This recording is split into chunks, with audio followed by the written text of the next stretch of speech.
Today we're going to talk about artificial intelligence and humour, two topics not often brought together. But we could start with a famous witticism of Wittgenstein's. A philosophy book could be written consisting entirely of jokes. He didn't do that, of course, and this isn't a philosophy book, but you get the idea and the spirit of his quotation. Much more relevant is Alan Turing, who is, for many people, is thought of as starting artificial intelligence in this country. In a famous article of his in Mind, Philosophy Journal in 1950, where he asked the question whether machines could think. And he started artificial intelligence, many think, by asking that question. And he considered in the course of the article the objection to the idea that machines wouldn't have a sense of humour. He'd rejected this objection. He thought they possibly could. And that's where we shall start today. You may have come here to find an answer to the question, can a computer create a joke? And the answer is, well, it's nearer than it was. Try this rather abstruse joke from GPT-3, which is a very large machine learning system, a currently fashionable AI engine that we shall return to later and say something about how it works. It's a very abstruse joke and said to have been generated by GPT-3. George Cantor, the famous mathematician, was having dinner with some other famous mathematicians at a hotel. At the end of the meal, the waiter brought the bill, and Cantor discovered to his horror the bill was the sum of two inconsistent infinite series, the one a simple geometric series and the other a harmonic series. Cantor wrote to the manager of the hotel, protesting that this was impossible for the waiter to have computed the bill, and requested that the waiter be sent to talk to him. The waiter came over and started to explain. Cantor said, "Excuse me, but I know the sum of the harmonic series is infinitely greater than the sum of the simple geometric series, so you've erred." And the waiter said, "But you see, sir, the geometric series was for the dinner, and the harmonic series was for the service."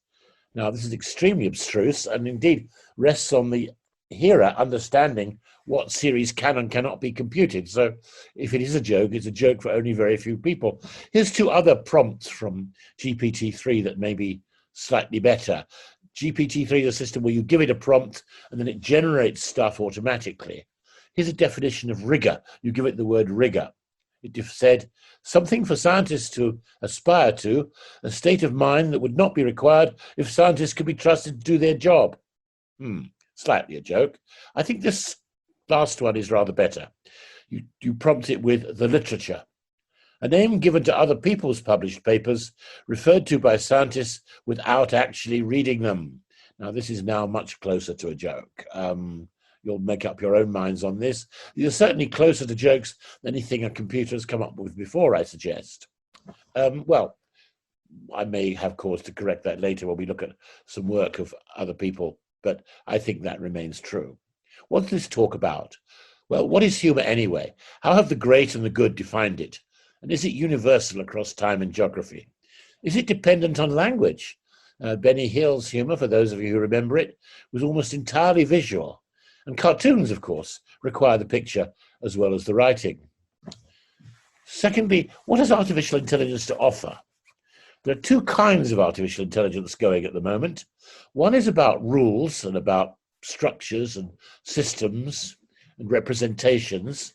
And we shall ask in connection with that, can there be rules for humour?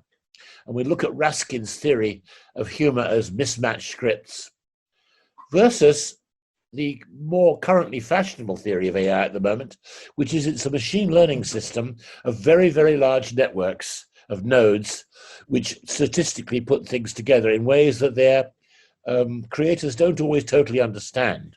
And that'll be the GPT-3 machine that we saw the output from a moment ago. If we ask what the great and the good of thought, thinkers of thought, humour consists in, there are three basic categories under which they categorised humour. The first is ridicule. Hobbes, the British philosopher, said it was sudden glory, superiority by laughter. Descartes, the French philosopher, said humour was scorn and ridicule. Scruton, a more recent conservative philosopher, said humour was the attentive demolition of a person. Bergson, the French philosopher, said that he was always seeing humans fall under laws of nature, of which, of course, slipping on the banana skin is the best known. The other way of categorizing humour has been incongruity, which I think has been a more productive view. Herbert Spencer thought it was the diversion of one's attention from something significant to insignificant.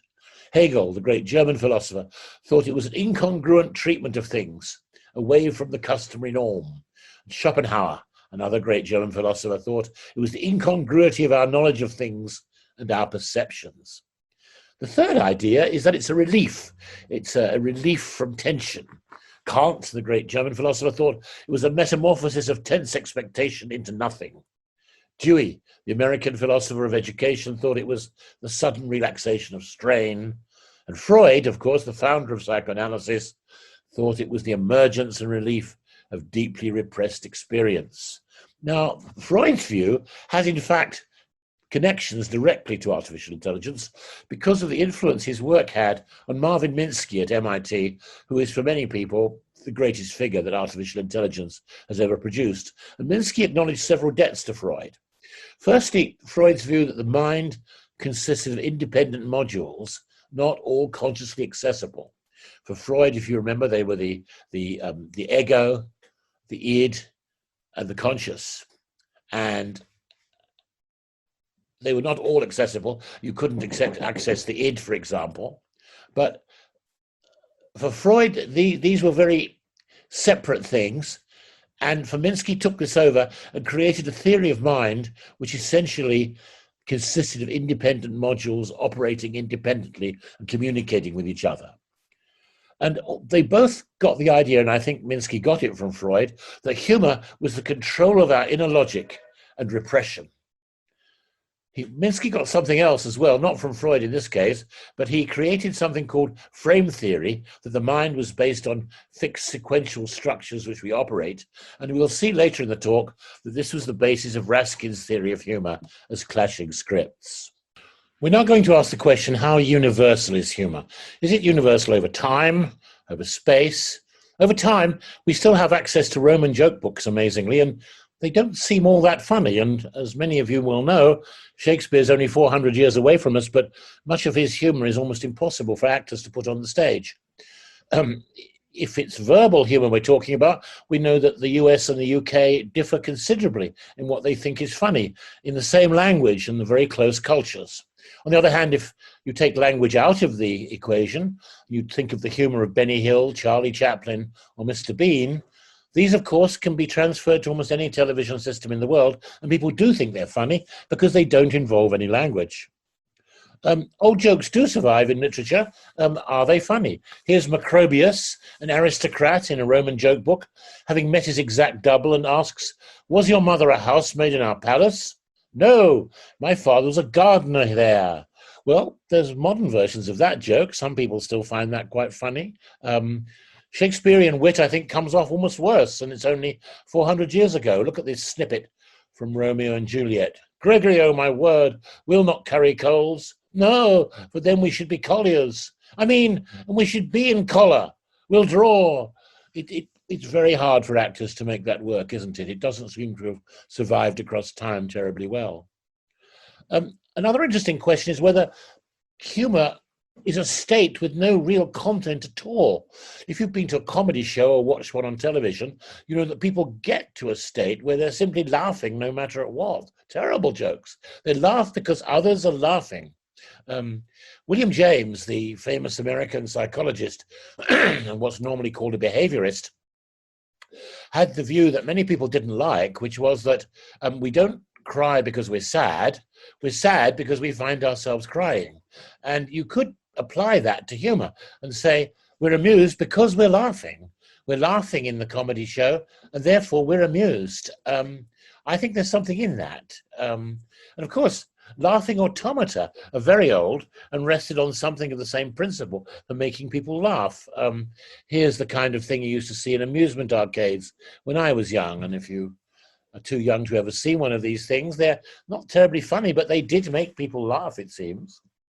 Here's Jolly Jack, the Laughing Sailor. There used to be things like this on every pier in England.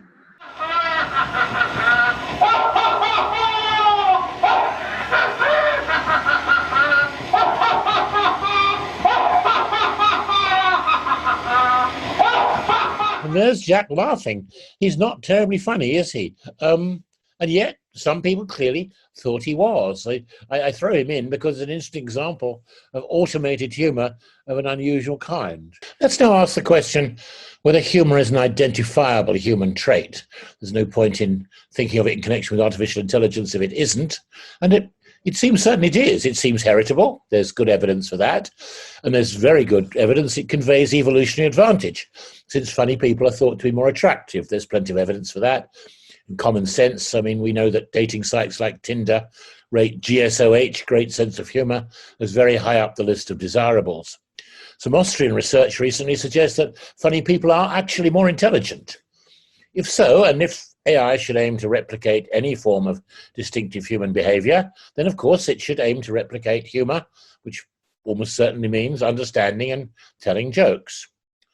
In addition, and we'll come to this in conclusion, there's very good reason to think that appropriate humour eases the human interface. We get on better with each other when things can be funny or made funny.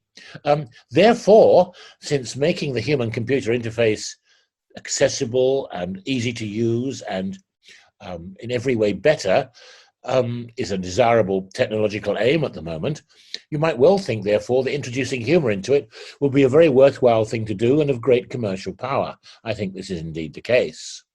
Let's ask the question what humour has to do with language. We just mentioned that there's a wordless international humour started by Charlie Chaplin in film, which of course suggested that humour doesn't actually need language. But are things falling over funny? That's wordless. I mean, much of Chaplin's humour does consist in people falling over. How about robots falling over? How about this? Here's robots falling over. Is it funny?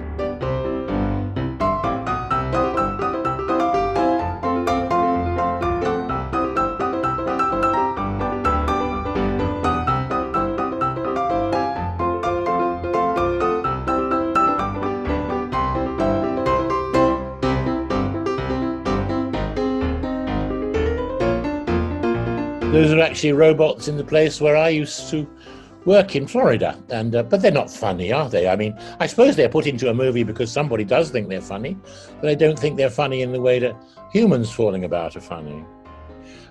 Cartoons suggest that humour has a language and a non-language aspect.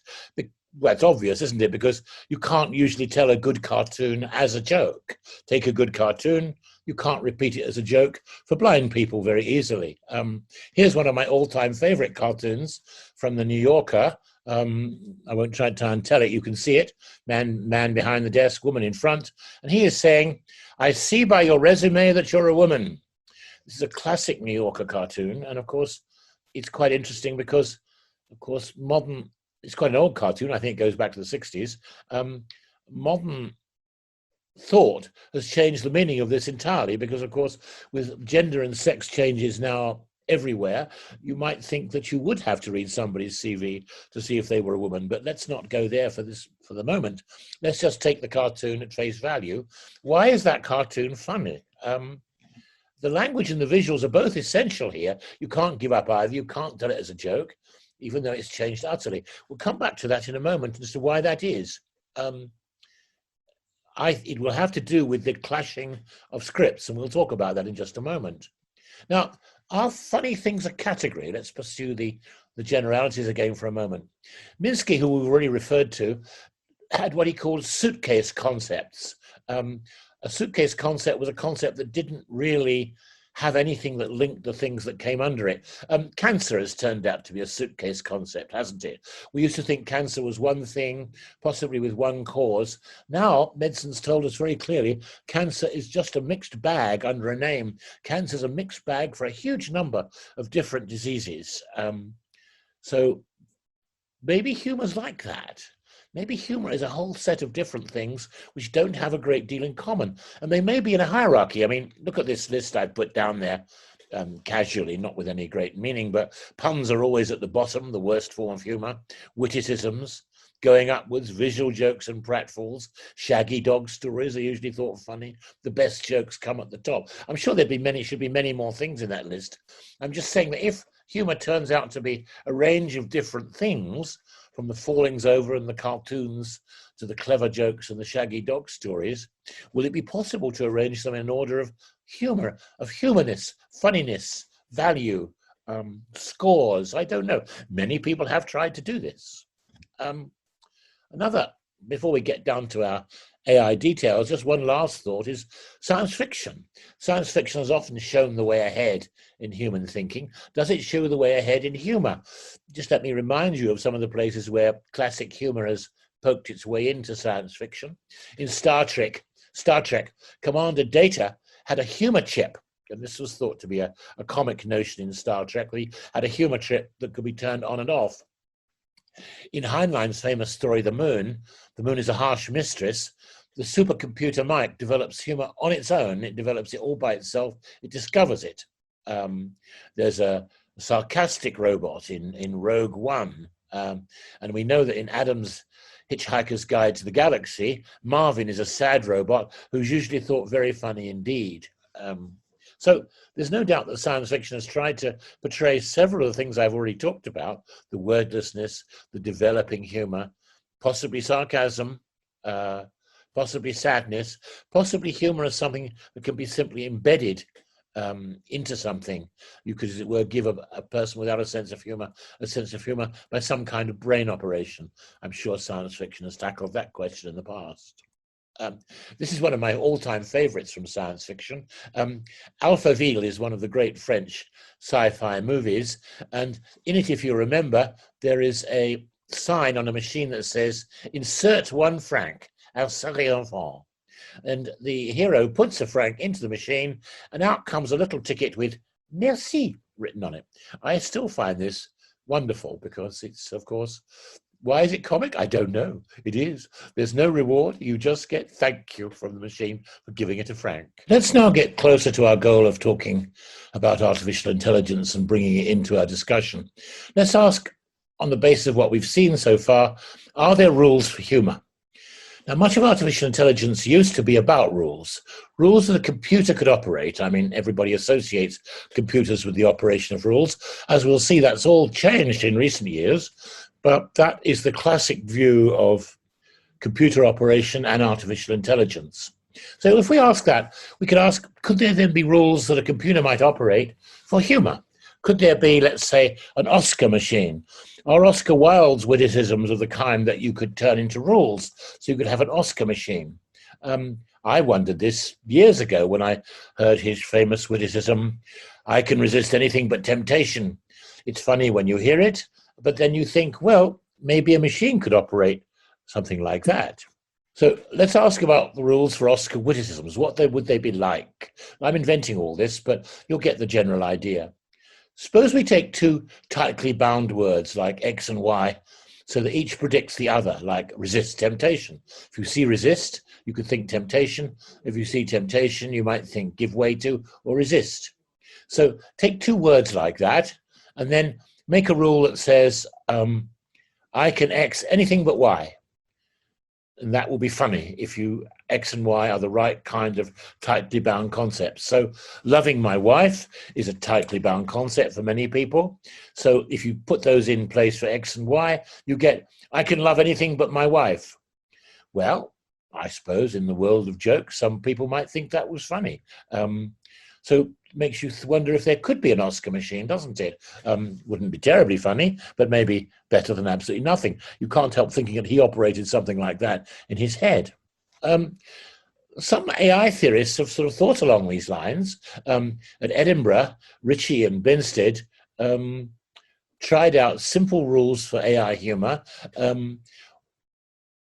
A system they constructed called JAPE, which had access to a very large vocabulary and could search for concepts connected in certain ways. Rather like I was just describing with the Oscar machine, concepts tied together in certain ways in a dictionary. So they asked their system, this is supposed to be a genuine output from JAPE, they asked their system, what kind of tree is nauseated? And it said, a sycamore, which again is weak, but just about crawling over the edge into being a joke. The most complicated and serious piece of AI research using rules for humor is Victor Raskin's work. Victor Raskin is at Indiana, and he has a theory of humor which owes a lot to Minsky, who we talked about earlier.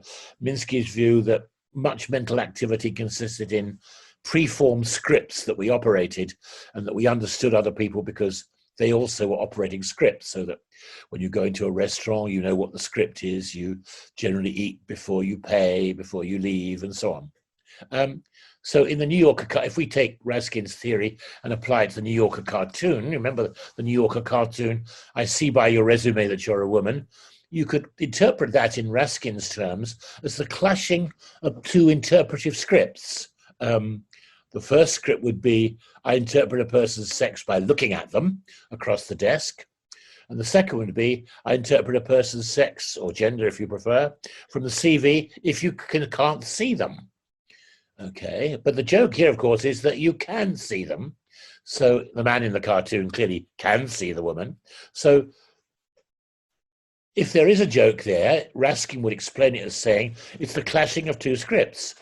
Telling gender and sex by looking, telling gender and sex by reading.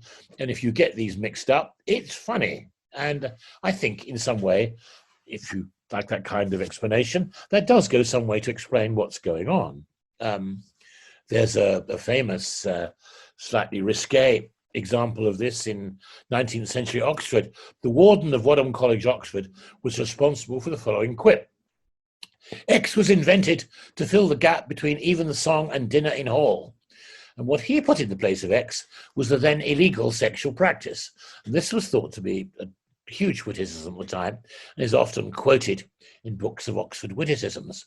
Now, you could say that's funny. Whatever sexual practice you put for X, there's a clash of scripts. For a clash of scripts, you could say there, for sex and for formal social and religious practice, like even song and dinner.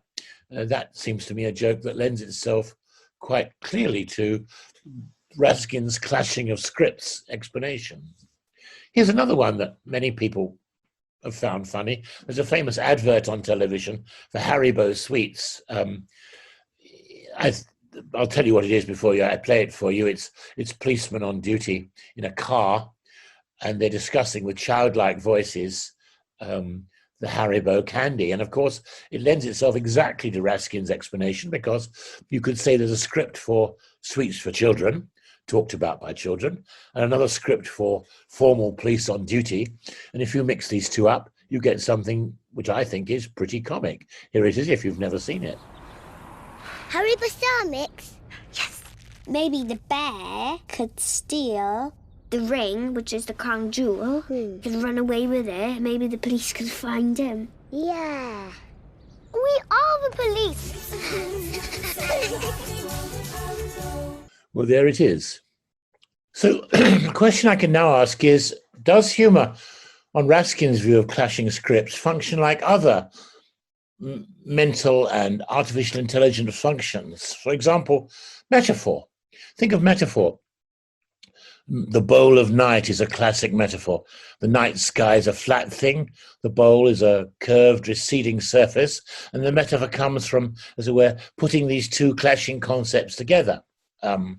It's been a common observation that much of science rests on metaphors and clashing scripts. Think back to the famous old, I think, 17th, well, of course, it's a Greek view 2,000 years ago, that atoms were small, separate objects. But in the 18th century, there was definitely the view that atoms were like billiard balls bouncing off each other. People in the 18th century understood the mechanics of billiards very well. And the atoms were invisible but not understood. So they tried to understand atoms by thinking about billiard balls. And this, of course, was hugely successful. So, in a way, science has also advanced systematically by what you might call clashing scripts. Thirdly and lastly, perhaps a little more recondite, there's a famous situation in philosophy called ambiguity of reference. Philosophers like to talk about two ways of picking out a person. Suppose the same person is picked out by Joe's uncle and Fred's son. All kinds of philosophical problems arise if you don't realize that Joe's uncle and Fred's son are the same person, and you can't substitute one for the other. and keep certain sentences as being true. This is the kind of thing that has amused philosophers for a considerable time. But then if you want to get across the idea they are the same person, in fact, what you're doing in the terms we've been talking about with Raskin's theory is you're amalgamating different scripts. You may have one whole script for Joe's uncle. He's a nice, generous person who brings presents around at Christmas. You might have a quite different script for Fred's son, who you know differently, that he's a mean and unpleasant person. And you've never brought these scripts together because you didn't know they were the same person.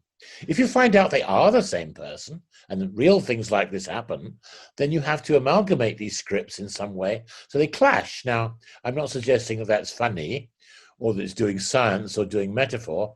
I'm just trying to point out that this notion Raskin used to explain the basis of humor, of clashing scripts, is in fact a very fundamental mental operation, one might say, that can be applied and reapplied in all kinds of areas of mental activity, metaphor, science, and reference. Let's now get nearer to the heart of things and to the heart of what's going on in modern artificial intelligence. For its first 40 or 50 years, artificial intelligence was under the paradigm called symbolic AI. Some people call this good old-fashioned AI. It was driven by logic and reasoning, building up in the computer representations of the world, which the computer then manipulated, made deductions, made inferences. Sometimes this work was called expert systems. It had certain great successes. I was brought up in this paradigm. But around the 1990s, things began to change. There had always been a subject in artificial intelligence called machine learning, and it was usually done by rules, just like everything else. But suddenly, a school of thought arose. It had been there from the very beginning. It had been called cybernetics once upon a time, but let's not go there. Cybernetics died out, but then suddenly in the 1990s, a version of cybernetics came back, which said that, no, let's not think about AI as rules and logic and reasoning. Let's think about AI as learning, and learning by statistical methods that we can do with statistical mathematics. And we can recognize patterns based on statistical methods.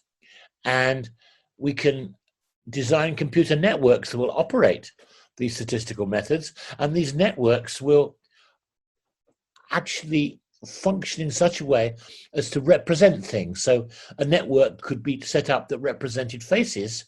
And actually, the truth is, these networks have turned out to be far better for things like representing and recognizing faces from cameras than anything to do with rules. Must be careful there. There are rules for representing faces and based on measurements between the nose and the eyes. But basically, the successful methods have all been statistical. And in recent years, since the turn of the century, a great deal of advance has been made in machine learning, what's often now called deep learning. And it's won things like the chess championship of the world at intervals. It's won the Go championship. The Go is more striking than the chess. The chess also has elements of rules about it. But the work done to make the best Go player in the world was definitely done by statistical machine learning.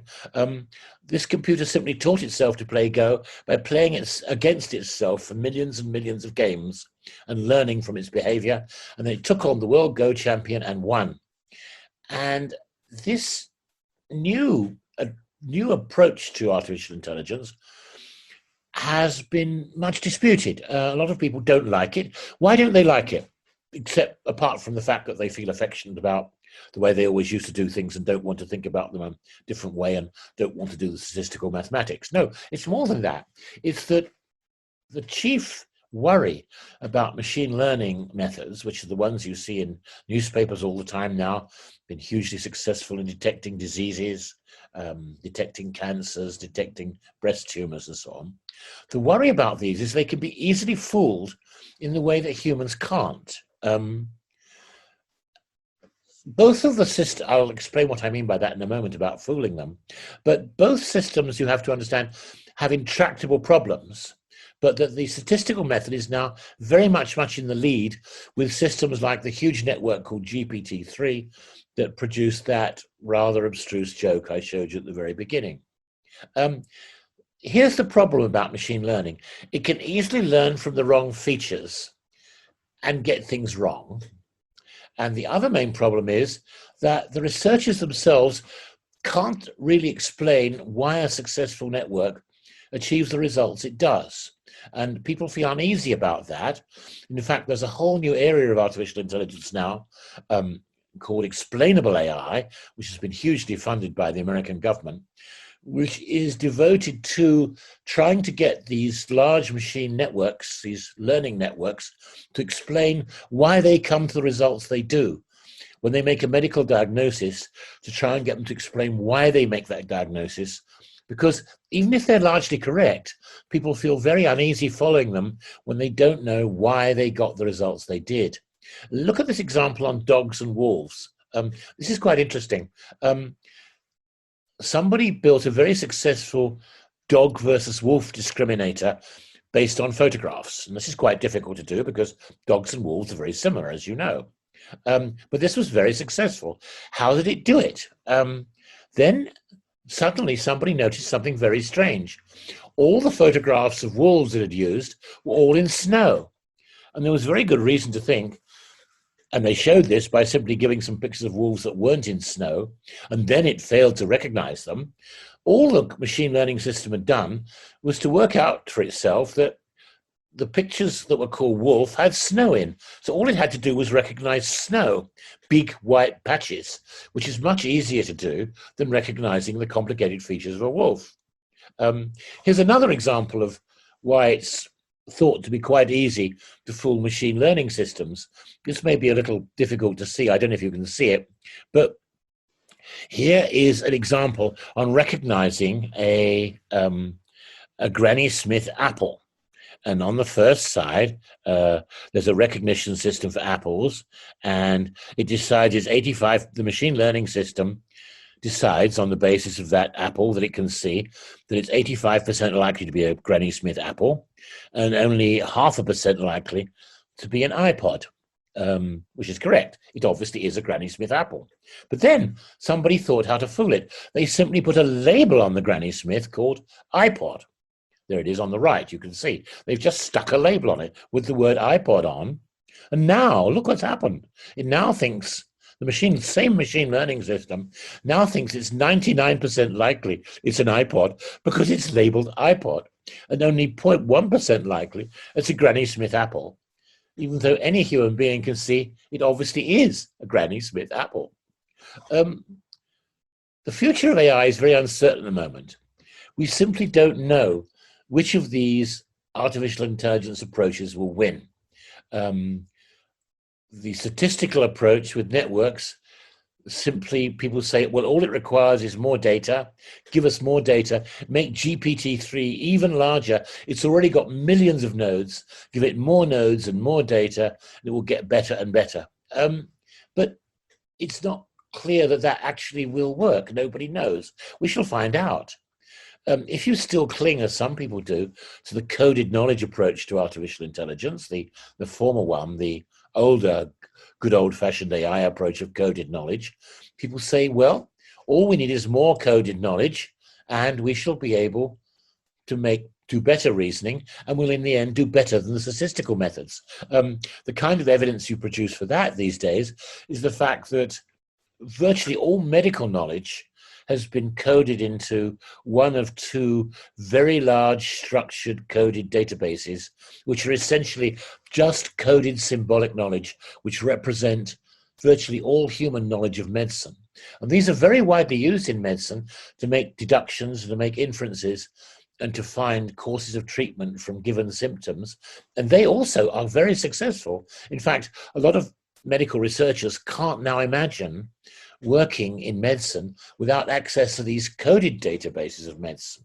The genetic databases of humans and animals are coded into coded databases, not into statistical semantic networks. So both of these approaches to AI already have gigantic resources behind them, gigantic investment. And I have to say, the statistical approach is in the lead, but we don't yet know which one will win. And to come back to our topic, we don't know yet which one will win out for AI humor. You saw some results of rules for humor based on what you might call the coded knowledge approach.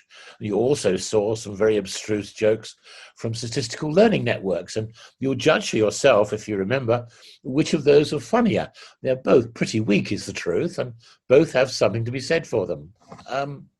Why are we doing all this? Why is there in this investment in AI and humor in research? And indeed, there are grants out there now. Even the European Commission sponsors grants in this subject. Well, I think I hinted at the beginning why this is so.